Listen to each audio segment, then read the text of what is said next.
Drake kembali jadi sorotan, tapi dengan cara yang salah. Kali ini namanya disebut dalam gugatan class action federal baru bersama streamer Aiden Ross. Tuduhan utamanya adalah uang dari situs judi online digunakan untuk meningkatkan jumlah streaming musik.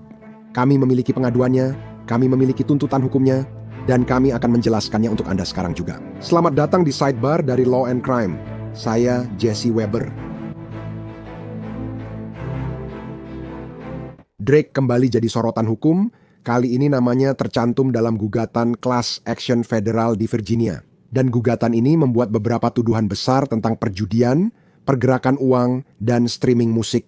Kami akan mencoba menjelaskan ini sesederhana mungkin untuk Anda karena memang agak rumit. Tapi tuduhan utamanya benar-benar buruk, sangat parah menurut gugatan yang baru diajukan ini. Gugatan tersebut menyatakan bahwa Drake bersama streamer terkenal Aiden Ross dan satu orang lainnya tidak hanya mendapat keuntungan dari dugaan angka streaming yang dilebih-lebihkan. Nanti akan kita bahas. Tapi ada tuduhan bahwa mereka mungkin telah membiayai streaming yang diduga palsu itu melalui kasino online. Berikut teori dasar kasus ini, seperti tercantum dalam gugatan yang didapat Law and Crime. Jadi ada dua konsumen yang mengklaim bahwa mereka terjerumus ke dalam apa yang pada dasarnya mereka gambarkan sebagai lingkungan perjudian uang asli yang predator di sebuah kasino online. Ini terjadi setelah melihat promosi dari Drake dan Ross dari sana. Gugatan tersebut mengklaim bahwa uang yang mengalir melalui platform ini tidak hanya soal perjudian, tetapi diduga dialihkan dengan cara-cara yang mendukung skema yang lebih luas, termasuk peningkatan jumlah streaming musik secara artifisial. Situasi memanas karena penggugat menuduh pemasaran menipu dan memakai undang-undang federal RICO. Jadi, pada dasarnya, mereka menuduh para terdakwa terlibat dalam suatu usaha yang berkelanjutan yang melibatkan perjudian ilegal, transfer uang tersembunyi, dan manipulasi digital yang terkoordinasi. Gugatan itu menyoroti sistem tip internal kasino online, undian besar, serta pertukaran uang dalam jumlah besar antar pihak katanya. Atau klaim tentang bagaimana uang tersebut diduga dipindahkan dan bagaimana uang itu kemudian diduga dialirkan atau digunakan untuk mendanai kampanye voting dan amplifikasi di balik layar. Sekarang, untuk memperjelas saat kita membahas ini, dan saya akan mencoba menyederhanakannya sebisa mungkin. Ini hanya tuduhan, bukan fakta yang terbukti. Gugatan ini masih dalam tahap awal. Belum ada yang diputuskan atau dibuktikan di pengadilan. Tidak ada satupun terdakwa yang telah dinyatakan bertanggung jawab atas apapun, tetapi cakupan tuntutan ini keputusan untuk membingkainya sebagai kasus RICO. Ingat RICO Sean dan Diddy Combs? Inilah yang membuat pengajuan ini menonjol. Jadi dengan semua itu dalam pikiran, saya ingin membimbing Anda melalui apa yang sebenarnya dituduhkan dalam gugatan ini dan apa yang diperlukan untuk membuktikan sesuatu seperti ini di pengadilan. Oke, jadi untuk membantu kita melakukan semua itu, saya ingin menghadirkan pengacara pembela kriminal Mauricio Padilla saat kita membahas setiap aspek dari gugatan ini. Senang bertemu Anda, terima kasih sudah meluangkan waktu. Selamat Tahun Baru. Terima kasih banyak. Sebelum kita membahas gugatan ini, bukankah pada dasarnya mereka menuduh adanya tindak kejahatan di sini? Maksud saya, setelah membaca gugatan seperti ini bukan pertama kalinya gugatan memicu penyelidikan pidana. Apakah yang mereka tuduhkan di sini adalah kejahatan? Bisakah penyelidik mulai menyelidiki ini? Banyak kejahatan dan pelanggaran, termasuk kasino online dan perilaku mereka terhadap anggota mereka, perilaku mereka terhadap kelompok orang yang mereka targetkan dalam iklan. Selain kemungkinan kejahatan yang melibatkan Drake dan kasino online, karena saya mendengar tuduhan bahwa bukan hanya ini, mereka menuduh kasino online melakukan kesalahan dalam berurusan dengan target audiens mereka sendiri terkait dengan periklanan. Tapi apakah mereka menuduh bahwa Drake menggunakan kasino online untuk membantu mengalihkan perhatian atau mencoba memperbesar secara artifisial musiknya atau jumlah penonton musiknya agar terlihat seperti lebih banyak orang yang mendengarkannya daripada yang sebenarnya? Dan saya pikir itu jelas merupakan sebuah kejahatan. Dan untuk memperjelas, ini semua hanya tuduhan, kan? Satu hal yang bisa dituduhkan di ranah perdata tidak berarti itu akan memicu penyelidikan pidana. Tapi RICO, maksud saya, memakai RICO untuk menggugat hal seperti ini Apakah itu tidak umum? Karena ini bukan hanya tentang praktik menipu atau iklan yang menyesatkan atau sekadar kerugian konsumen, mereka menuduh adanya organisasi kriminal. Seberapa sering Anda melihat seseorang mengajukan gugatan di bawah undang-undang RICO, seaneh apapun itu? Jujur saya jarang melihatnya dan merasa itu jarang digunakan. Namun dalam kasus khusus ini saya rasa itu mungkin tepat mengingat tuduhan yang ada. Mereka menuduh hal-hal yang memang masuk ke ranah pidana. Dan menurut saya, yang bukan hal baru adalah ketika Anda melihat litigasi perdata, biasanya dijabarkan kejahatan yang dilakukan oleh pelaku atau oleh para tergugat. Karena itu memang bagian dari tugas seorang pengacara. Saya menuntut Anda untuk uang di pengadilan perdata, tapi saya memberitahu Anda bahwa saya tahu perilaku kriminal yang Anda lakukan. Itu bukan pemerasan. Saya tidak memeras atau mengancam akan memanggil polisi jika Anda tidak membayar. Saya hanya memberitahu Anda. Saya menuntut Anda atas kesalahan dan perbuatan melawan hukum serta perilaku buruk yang mungkin Anda lakukan. Dan saya juga memberitahu Anda menyoroti fakta bahwa itu adalah tindakan ilegal. Jadi itu bukan hal baru ketika Anda menghadapi gugatan dan kita akan membahasnya sebentar lagi. Tapi saya ingin menanyakan ini kepada Anda sebelum kita melangkah lebih jauh. Ketika Anda memiliki gugatan yang menyebut tokoh-tokoh terkenal, seorang artis besar, seorang streamer besar, bagaimana hal itu memengaruhi kasusnya, bagaimana proses hukumnya, seperti apa negosiasi di balik layar? Vertamaju Anda tahu mereka akan datang dengan kekuatan penuh. Jadi Anda sudah tahu sebelumnya bahwa Anda sedang berhadapan dengan tipe orang seperti itu. Karena kita tidak hanya membicarakan, Anda tahu Drake si YouTuber, tapi kita juga membicarakan kasino online. Anda tahu mereka kaya, lalu apa artinya? Itu berarti mereka punya uang untuk membayar pembelaan terbaik yang bisa dibeli dengan uang. Jadi Anda harus sadar bahwa Anda akan dipertanyakan tentang segala hal. Yurisdiksi, pokok perkara, permohonan untuk menolak. Anda sudah tahu mereka akan datang dengan berbagai cara. Sekarang saya berasumsi mereka tidak mau bekerja sama. Ketika memasuki fase pralitigasi, surat tuntutan maksud saya berasumsi seperti itu. Nah, itulah sebabnya. Ini diajukan karena kasino online atau tergugat lain tidak ingin menyelesaikan kasus sebelum diajukan.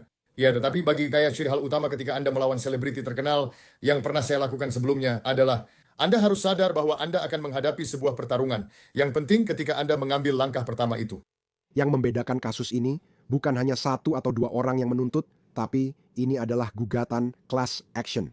Saya ingin menanyakan hal ini kepada Anda. Jadi gugatan ini diajukan oleh dua konsumen, ya, LaShauna Ridley, Tiffany Hines, tapi atas nama sebuah kelompok, benar. Mereka yang berada dalam posisi yang sama, yaitu mereka yang diduga telah disesatkan oleh para terdakwa dan dibujuk untuk berjudi secara ilegal. Dan mereka mengalami kerugian. Dan mereka mengklaim bahwa ada penggunaan situs judi ini, kasino online ini, mereka kehilangan uang di platform tersebut, mereka dipengaruhi untuk mendaftar terus bermain setelahnya. Promosi-promosi ini dilihat oleh Drake dan streamer Aiden Ross. Dan mereka menggugat kasino online ini bersama dengan Drake dan Aiden Ross. Dan terdakwa ketiga bernama George Wynn yang dalam gugatan disebut sebagai operator online yang terlibat dalam kampanye amplifikasi dan promosi. Mauricio, bicara kepada saya tentang mengapa ini dibingkai sebagai gugatan class action konsumen, bukan sebagai sengketa individu, mengapa melakukan ini, dan seberapa mudah membuat pengadilan setuju untuk mengesahkan ini sebagai gugatan class action besar-besaran. Ya, ini penting karena yang Anda lakukan adalah memberitahu terdakwa. Kasino online tahu kami tidak hanya menuntut untuk dua orang ini, tapi juga untuk semua yang dirugikan oleh tindakan Anda. Dan kemudian, terpisah dari proses litigasi itu sendiri, para pengacara bisa mencari orang lain. Jika Anda bertanya, seberapa sulit mengklasifikasikan ini sebagai gugatan kelompok? Saya rasa ini tidak akan sulit berdasarkan apa yang sudah saya baca. Saya pikir kasus ini memenuhi banyak kriteria yang akan dicari oleh pengadilan. Dan setelah itu terbuka, maka para pengacara sebenarnya bisa melakukan kampanye iklan untuk mencari orang lain yang mengalami hal yang sama. Masalah seperti yang dialami oleh orang-orang lain yang are, um, are mengajukan gugatan class action. Jadi mereka akan mencari orang-orang yang mengalami kerugian yang sama dan itu akan memperbesar jumlah kerugian yang bisa dituntut. Jadi sekarang kita tidak hanya membicarakan kerugian dari dua orang ini saja yang mungkin terbatas pada apa yang mereka hilangkan, tapi kita membicarakan kerugian semua orang yang mengalami kerugian. Uang di kasino online ini yang seperti kasino lainnya, jumlahnya pasti besar. Jadi ini adalah risiko finansial yang besar bagi mereka. Dari sisi efisiensi, daripada 50 gugatan terpisah dengan tuduhan sama, lebih baik satu gugatan class action besar. Jadi, biar saya jelaskan. Gugatan ini merinci teori utamanya, kan? Dan ini dimulai dari kasino online itu sendiri. Jadi, menurut gugatan, kasino online ini bukan seperti yang mereka klaim. Itulah tuduhannya. Para penggugat menilai kasino ini mengaku sebagai kasino sosial yang aman, padahal sebenarnya merupakan platform judi uang asli. Itu melanggar hukum Amerika Serikat dan Virginia. Pengajuan tersebut menyatakan seperti ini, kutip, kasino online, kami tidak akan menyebutkan namanya, omong-omong, tetapi kasino online itu dibuat dan dipasarkan kepada pelanggan Amerika Serikat sebagai kasino sosial. Kabarnya, tidak mengizinkan perjudian uang asli demi menghindari peraturan perjudian federal dan negara bagian Amerika Serikat. Para penggugat menjelaskan platform itu diduga beroperasi sebagai kasino online ilegal yang menawarkan permainan dan taruhan. Mereka mengatakan bahwa kasino online ini menggunakan dua sistem mata uang virtual, yaitu koin emas dan uang tunai kasino online. Sehingga koin emas dianggap sebagai token hanya untuk bermain. Tidak bernilai uang, mereka tak bisa menukarnya jadi uang nyata, hanya uang tunai kasino online menurut gugatan. Itu bisa dicairkan menjadi uang nyata atau mata uang kripto. Dan argumennya di sini tampaknya adalah bahwa perjudian disamarkan sebagai permainan, sementara pengguna tetap terpapar pada kerugian finansial yang nyata.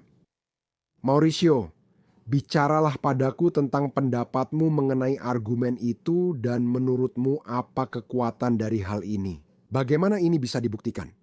Atau, jika kamu melihat kekurangannya, Ya, pertama-tama, jika kamu melihat kasino online ini dan melihat uang yang dihasilkannya, pendapatan yang dihasilkannya, saya akan bisa berjudi karena tidak ada kata yang lebih baik. Kau akan mengetahui bahwa uang yang mereka hasilkan itu karena orang-orang benar-benar berjudi, kalian tidak. Alasan orang berjudi adalah karena ada kepentingan finansial yang dipertaruhkan. Orang berjudi karena mereka ingin memenangkan uang. Meski saya tidak tahu tentang kasino online ini, saya tetap yakin untuk bertaruh. Ketika Anda melihat struktur keuangan mereka, berapa banyak pendapatan yang mereka hasilkan dalam setahun, mereka menghasilkan uang karena orang-orang benar-benar berjudi. Dan jika memang begitu, hanya karena Anda mengatakan ini palsu, kalau ternyata ini tidak palsu, dan Anda meraup 100 juta, 200 juta, 300 juta, dan Anda tidak melewati semua rintangan yang harus dilewati oleh kasino online lain di Amerika Serikat, maka Anda punya masalah dan Anda menghadapi persoalan. Dan gugatan ini adalah cara agar tiba-tiba semua orang membicarakan hal itu. Anda melanggar aturan dan hukum di negara ini serta negara lain. jika saat penemuan fakta mereka harus membuka pembukuan dan menunjukkan kejadian sebenarnya, itu bisa jadi masalah. Sekali lagi, ini adalah tuduhan. Mereka punya hak untuk membela diri. Saya ingin membahas setelah kita masuk ke kerangka itu, bagaimana kerangka dibentuk dan gugatan beralih ke Drake serta Aiden Ross. Berdasarkan berkas pengadilan, kedua pria ini diduga promotor berbayar kasino online itu. Jadi, gugatan tersebut menuduh bahwa mereka melakukan siaran langsung sesi perjudian, membagikan hadiah, dan menampilkan diri mereka seolah-olah benar-benar bertaruh dengan uang mereka sendiri. Semua itu dilakukan sambil mengajak penggemar melakukan hal serupa. Namun, para penggugat mengklaim ada detail penting yang tak diberitahukan kepada penonton dan mengajukan gugatan dengan tuduhan tersebut. Meskipun Drake dan Ross mengaku berjudi dengan uang mereka sendiri di kasino online, kenyataannya uang itu sebenarnya disediakan oleh pihak kasino. Jadi, pengaduan tersebut menyatakan bahwa perjudian yang ditonton sebenarnya bukan risiko pribadi yang nyata. Itu terlihat cukup nyata untuk mempengaruhi penonton bertaruh uang, padahal sebenarnya tidak begitu, bahwa mereka sebenarnya disesatkan. Sekarang, Mauricio, bagaimana mereka tahu? Bagaimana penggugat membuktikannya? Ya, maksud saya mereka bisa membuktikannya dengan banyak cara. Mereka bisa membuktikannya melalui pihak kasino online. Karena apapun yang benar-benar dipertaruhkan atau hilang oleh orang-orang dengan uang asli, itu harus dicatat dalam catatan kasino online yang sebenarnya. Itu harus benar-benar disimpan melalui korespondensi email atau transaksi apapun yang ada antara Drake dan kasino online tersebut. Jadi itu bukan sesuatu yang bisa dibantah sekarang. Saya tahu karena saya dulu pernah mewakili seorang petarung UFC. Dan pada satu titik saya percaya bahwa Drake memasang taruhan dalam jumlah besar atas namanya dan itu memang jumlah yang besar. Dan dia bahkan bukan yang diunggulkan. Dan saya pikir keponakan saya yang bilang ke saya, "Om, itu palsu." Keponakan saya bilang, "Jangan percaya itu. Dia sebenarnya tidak benar-benar bertaruh uang sebanyak itu. Sekarang saya tidak tahu apakah dia benar-benar melakukannya atau tidak. Tapi mereka bisa saja menganggapnya begitu, karena mereka memang bisa saja menganggapnya begitu. Karena kita sedang membicarakan jumlah uang yang besar pada tim yang tidak diunggulkan, yang bisa saja dikatakan orang-orang, dia punya banyak uang, tapi aku tidak melihat bukti dia benar-benar menghabiskan sebanyak itu. Aku tidak tahu itu asumsi atau sudah diketahui. Menurutmu, apakah dia akan bilang, itu uang saya sendiri atau bagaimana? Itu jelas saya hanya bercanda dan tidak membuat orang lain bergantung pada tindakan saya. Apakah itu bisa menjadi pembelaan? Benar, keduanya sekarang. Yang pertama, pembelaan bagus. Itu uang saya sendiri, pembelaan yang baik. Saya berasumsi bahwa mereka tidak akan bisa menggunakan itu karena saya ragu itu benar-benar uangnya. Menurut saya dia terlalu pintar mengelola uang untuk melakukan itu. Tapi yang kedua, ya, tapi kamu tahu, para pengiklan seharusnya tidak benar-benar, kamu tahu, menganggap apa yang saya katakan itu benar. Atau, ya, kamu tahu, itu argumen yang lebih lemah karena kamu benar-benar menjerumuskan dirimu sendiri ke dalam apa yang dikatakan oleh penggugat.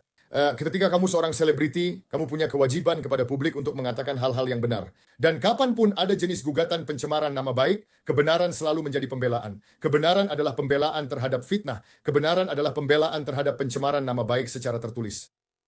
Oke, jadi dari situ, gugatan tersebut memperluas cakupannya karena para penggugat menuduh bahwa kasino online ini tidak hanya berfungsi sebagai platform perjudian.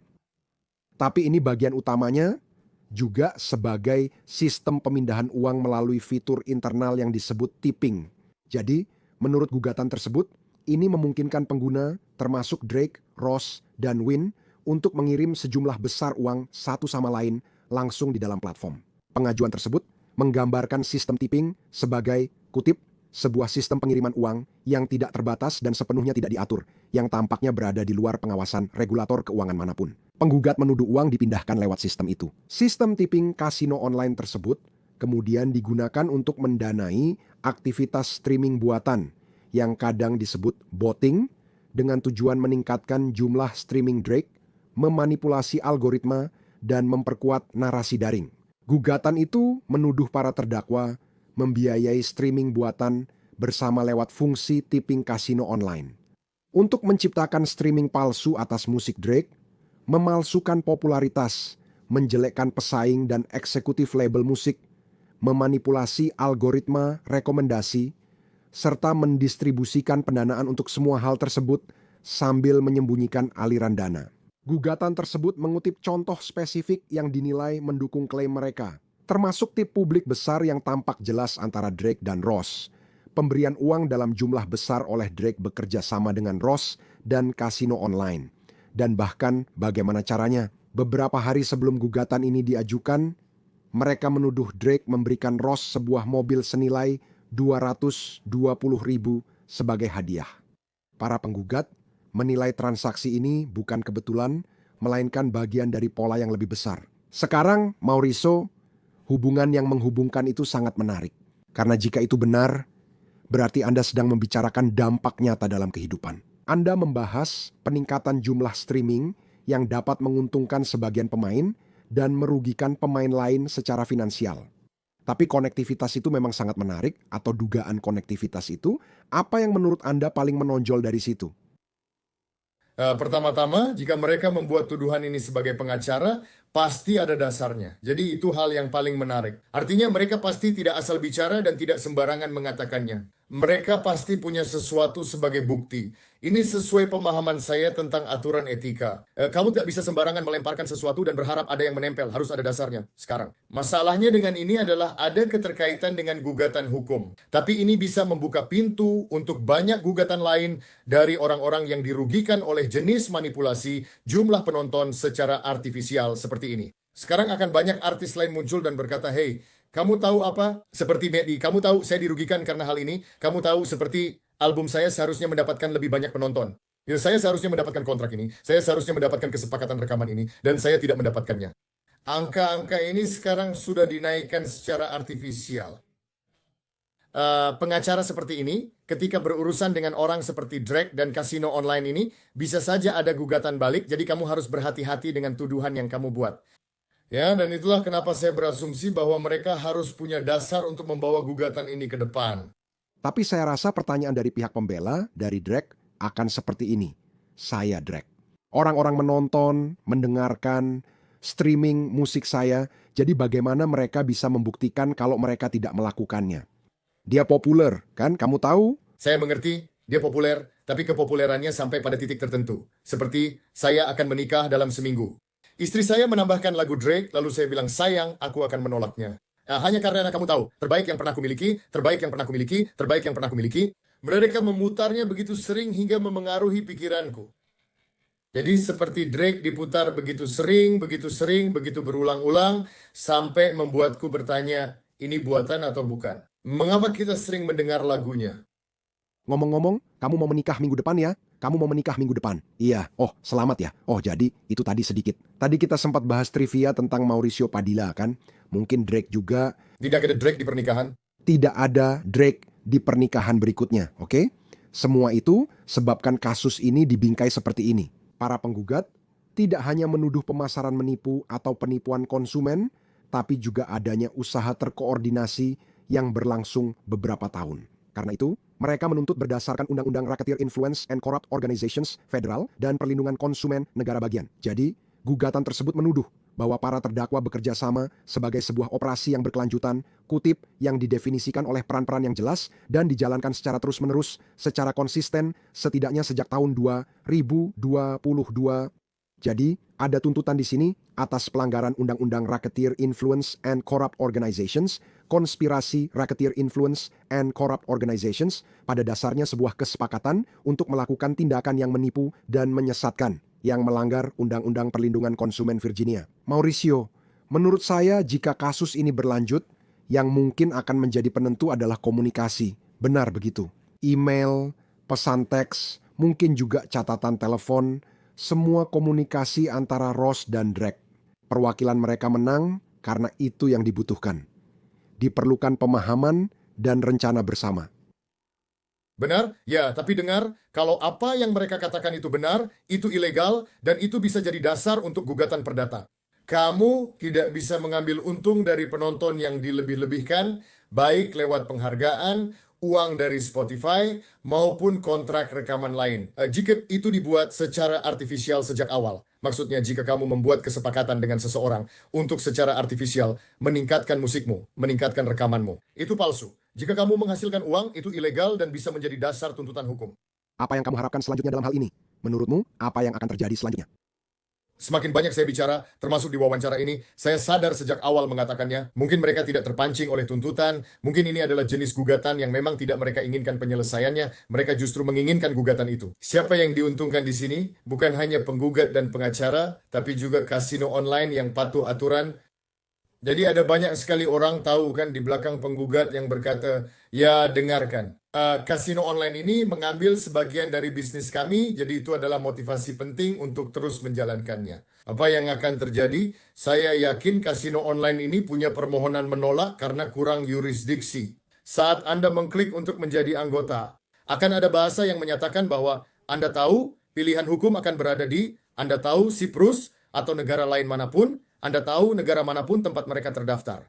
Jadi akan ada perdebatan besar tentang Anda tahu apakah hal ini akan bertahan atau tidak. Permohonan untuk menolak berdasarkan masalah yurisdiksi dan belum lagi berbagai permohonan lain untuk menolak atau berbagai masalah lain dalam permohonan untuk menolak. Saya rasa serangan yurisdiksi yang pertama. Saya ingin tahu tanggapan hukum Drake dan Aiden Ross serta waktunya. Kami akan terus memantau kasus ini. Ini gugatan besar. Mauricio Padilla, terima kasih atas waktunya. Selamat atas pernikahannya. Saya terkejut, saya tidak terpikirkan, tapi itu pertanyaan lain untuk lain waktu. Terima kasih, tidak apa-apa, tapi sungguh, terima kasih banyak. Saya sangat menghargainya. Dan itu saja yang bisa kami sampaikan untuk Anda saat ini di Sidebar. Terima kasih banyak sudah bergabung bersama kami semuanya. Seperti biasa, silakan berlangganan di YouTube, Apple Podcasts, atau Spotify. Ikuti saya di X atau Instagram. Saya Jesse Weber, sampai jumpa.